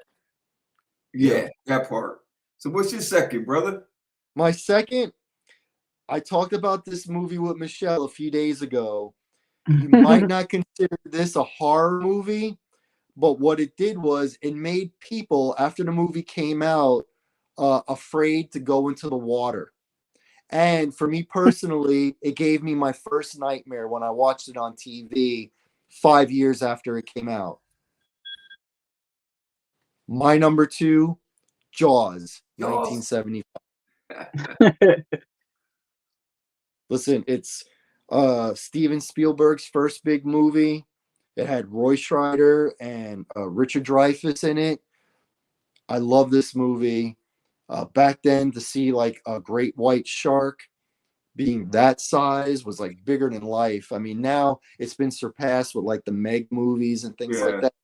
The Meg is actually a bigger shark than a great white. But at the time, that was how the movie starts with the girl swimming in the water by herself, and just like, going down. And then it taking her across, things like that. Scary, scary, scary. I think we're going to need a bigger boat. It's got the one-liners. They've had sequels that were okay. I thought the second one was pretty good. After that, no good. Jaws 3D. Jaws 3D was that was terrible. Terrible. So that is my number 2 with 1 to go. One to go. Joe, This is it. Uno. Well, my number one, I'm almost positive you guys would have never seen, Whoa. but it scared me the most. But I have a particular fear, so that could be the difference here. So it's from 1978, and it's directed by Richard Attenborough, and it's a movie called Magic. And Anthony Hopkins is in it, and so is Anne Margaret. Mm. Anthony I know Hopkins Hmm. is a ventriloquist, Hmm. and I do not like ventriloquist dummies. Man, it's ironic she says that. Yeah, like Goosebumps. So it's pretty cool though. This one has gotten me the most, like, even though I don't like them, I'll end up going to see like anything that's like that because like I have to see what they do with it. But this one has always gotten me the most because Anthony Hopkins, like, throughout the movie is becoming more and more like the ventriloquist dummy. So it's kind of like at the end of the movie, he is the ventriloquist dummy. It's just really, really creepy. Oh man, I gotta see that one, man. That That sounds sounds like some of my alley right there, man. Yeah. Yeah, I like That's that. why like I laugh because it's my number one, but I'm like, it's definitely the one that scared me the most. So I might Man, have I had to go with I it. definitely gotta check that one out. Magic, 1978. You said starring Anthony Perkins? Anthony Hopkins. Hopkins. Anthony Hopkins. Yeah. Okay. Yeah, Hannibal Lecter. Yep. Yep. Yep. Man, you know what's, man, that's ironic that you talk about dolls because my number one movie is actually it was direct 2014, man. I know y'all went back in the crates with me, and lately, man, Annabelle. Annabelle We is talked the about that number earlier. one movie for me Wow. because Wow. I was explaining that to my lady, man. She said, Annabelle? I said something about dolls. Yeah. I said something about creepy dolls to me, man. Like they threw the doll away. They did everything you could do to the doll, and the doll just happened to come back up. And then she turned her head, looked at him, and it's just Annabelle, man. Every time you seen that doll, it was just something bad happened with that doll. It was, man, if you go get an Annabelle doll right now and give it to me as a present, I don't know if I'm gonna take it. That's what I'm telling you. And dolls, in one way or another, everybody has one in their house. That part. So it's like an easy possessible thing, you know? And it was just, this particular doll was just, I don't know, man. Every time they got rid of the doll, it knocked on the door. Remember, it knocked on the door? And the girls went to knock on the door, and nobody was there, and they turned around, and the doll was sitting in it. I'm done. I'm done. That's to me, all my fears has been Oh my gosh. realized, and it's in that doll. Yup. It is going to be so easy to get you. I was just thinking that. I'm like, Gil, you can scare the crap out of him. I will be making purchases this Christmas. Yeah, man. I'm telling you, brother. I'm trying to tell you, brother. Don't Don't judge me, America. Wait. Don't judge me. All right, man. Well, my number one is probably going to surprise both of you even more than your number one, Michelle. Because my number one is not a horror movie. It's not a scary movie. Remember, we said scary or Halloween specials. I got an idea who I think you're gonna get, man. Well, you're gonna have more than that in a couple seconds because my number one came out in 1966. It is a cartoon. It was a cartoon strip from the Peanuts. That's right. It's The Great Pumpkin. Charlie Brown is my number one. I grew up loving that. You know how things come up every year? When I would see that advertised, it was going to be on CBS. I couldn't wait. And it was before VCR. because I didn't have a VCR growing up or nothing like that. Oh my goodness. It would be like 8:00 Monday night. Like the week before Halloween. I loved it so much. I loved Snoopy. I loved Linus and Lucy. Oh my gosh. Absolutely fantastic. For me, still stands up the test of time. I can't wait till my son watches it. He's not ready for it yet. When he is, he's gonna watch it every year because I'm gonna make sure he does because I want to watch it every year. Yeah. I think they have it now on Apple TV. And Yes, I was gonna just say I think that's the sad part that it's only on Apple TV Yes, and they won't play it on we TV won't play it anymore. on national TV no more. And I'm like, no, the point of those things is to be played holiday season for whatever holiday it's for, and that's sad to take that away. That's as kids, we always had that, man. We always look forward to that. We got that every year, Christmas time, Halloween for sure. It was just, it was just the innocence of being a kid, man. We was given the innocence of being a kid. Where in today's world, is just so much information. Is like, I watch some of the kids stuff. It's just like, yeah, I watch that. What happened to He-Man and stuff like that? Oh my gosh. You can go to Care Bears if you want to. I don't care. We all care. It's cool, Yeah. Yeah, that part. Yeah, I know. Yeah, I know. Let's not overdo it with the Care Bears. I'm just saying, brother. I'm just saying. Michelle, you got any honorable mentions for us? Well, my first one was The Great Pumpkin, so that's funny. Okay. And then Nightmare Before Christmas, because I actually kind of consider it more of a Christmas movie because I think it's a love letter to Christmas. However, it is for both seasons. So, and it's really well done. Obviously it's Tim Burton related, it's his story and his characters. He didn't direct it, but it's his brain, so that's always a good thing. And then the original, The Fly. Oh yeah, from 1958. Oh, that's a great movie. The black and white one? Oh yeah, Steve. Oh yeah. Yeah. Okay.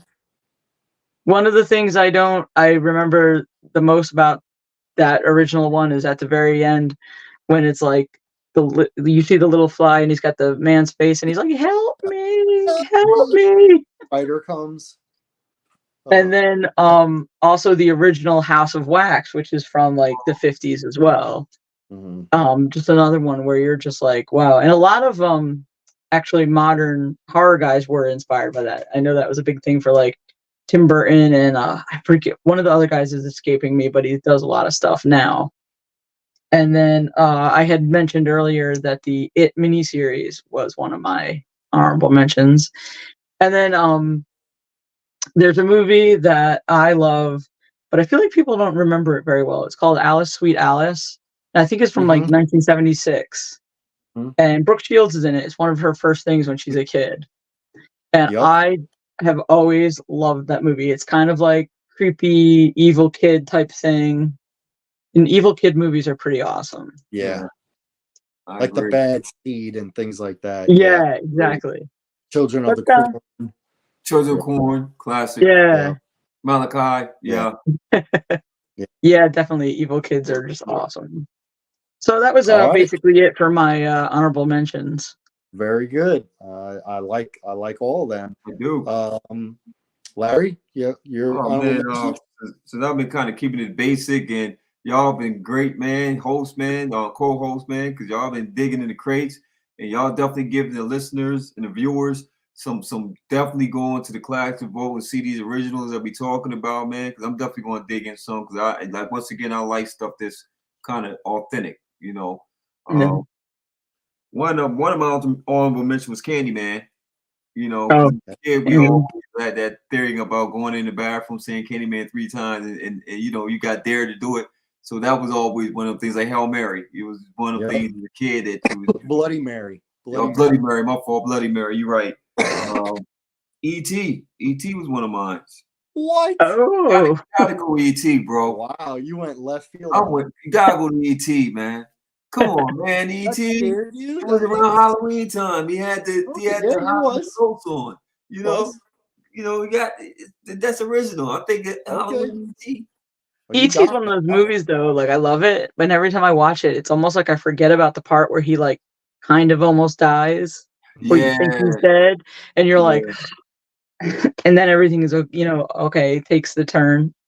He's like reaching for him, Elliot. Yeah.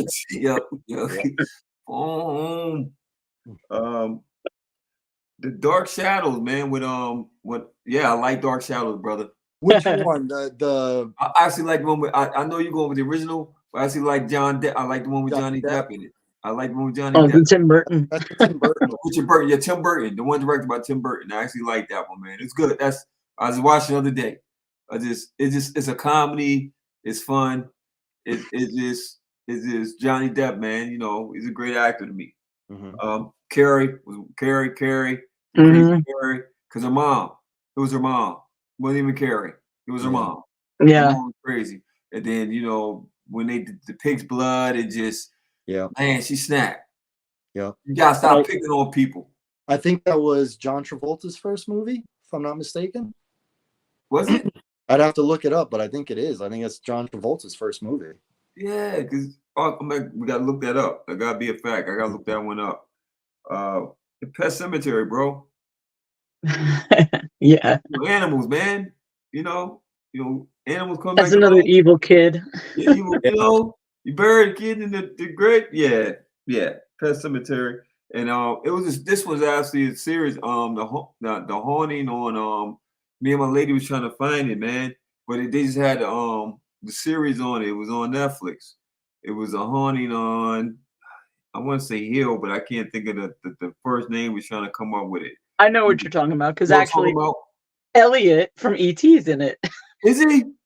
Yeah, Elliot. grown up. Yeah, that was a good one, man. That was a good one. yeah, that was Especially pretty the girl good. fell off when she fell off and she choked herself and come to realize that was the ghost she was seeing when she was a child. Remember she saw the crooked neck girl and come to find out it was her. And it was just, oh man, it was a great series, man. Those are my honorable mentions, man. So that's a series. That's not the series. Yep, is it's a that series. the They is that brought it the back on fall Netflix. of the House of Usher? It's the Is that what same that is? people that it's the same people that are doing Follow the House of Usher. Oh, okay. Yeah, Okay. so I mean, great stuff, guys. I have a bunch of honorable mentions. I'll just run through them. Evil Dead Part 2, my favorite. That's comedy horror. The Others. oh, that was one I like too. Yeah, I like the others. Sinister. Okay. That's the Ethan Hawke movie. The Ring. Not the I like the 2002 The Ring. The original Night of the Living Dead. Real one.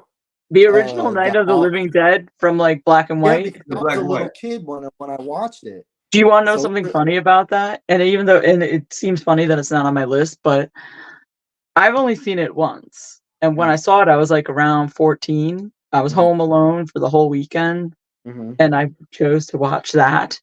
And it scared me so much, I have actually never watched it again. Oh, man. And I laughed because I'm like, there's no way I'd be afraid of it now, but I just can't bring myself to do it. What about zombie movies in general? They don't actually. Zombies are kind of dumbish in a way. Yeah, I agree. I don't really get. For some reason, that one got to me when I was younger. Yeah, all right. Zombies don't really do it for me. But haunted poltergeist people. Yeah. When I watched it, it really scared me. I actually watched it at my public library. They would show movies like on Friday nights. Oh, wow. It's like the film projector. And that's how I watched it for the first time. I think I was, I don't even know, 11, I think. Okay. I watched it. And it was my first zombie movie I ever saw. And it wasn't my last. Yeah. Michelle, you mentioned this movie before, The Howling, I believe. Oh, no, you didn't mention. Did you mention it or no? No, but it's good. I like the first one. The first one, 1981. Yeah. Awesome. The ending, awesome. Kind of breaks your heart, but really good. Comedy horror, The Reanimator, 1985. You guys mentioned Carrie, 1976. The original Friday the 13th. Yes. You know, before I had watched it, all I kept hearing about was Jason Voorhees. I watched the first movie. I'm like, is this really Friday the 13th? We know why. Nightmare on Elm Street, the original, 1984. Psycho, the original, 1960. Misery counts as a Oh, horror yeah. movie. Oh, yeah. Mhm. Oh, yeah. 1990. Yeah. Creep Show 1 and 2. Thought they Yes, were sir. Yes, sir. Nice. awesome. Yes, sir. Good one. That is You a good one. That's a You good one. mentioned Poltergeist. That's on here. And my last one, 1985, Fright Night. Another Mm, comedy horror. yeah. And that was my honorable mentions. And I guess that's our list. Like I said before, people can comment and see Yes. if they like Michelle's list the best, if they like Larry's list the best, or if they like Gil's list the best. You can do it like that. And that's our show for tonight. Want to thank everybody for tuning in. Man. Want to thank Michelle Yes. for taking Thank you, part in this. Michelle, We will man. have You're great. Thank you for inviting me. again for sure. As long as you want to do it, we'll be happy to have you Yes. on. Okay. Happy Halloween to all the kiddos out there. Be safe. Great. Have your parents check the candy first. Okay. Sure. And Larry, I'll see you in 2 days Yes, sir. for our normal show, Wednesday Yes, sir. night, 9:00. What's good with Gil and Larry? Thank you all so much. Deuces. All right. All right. Oh, man. Great show.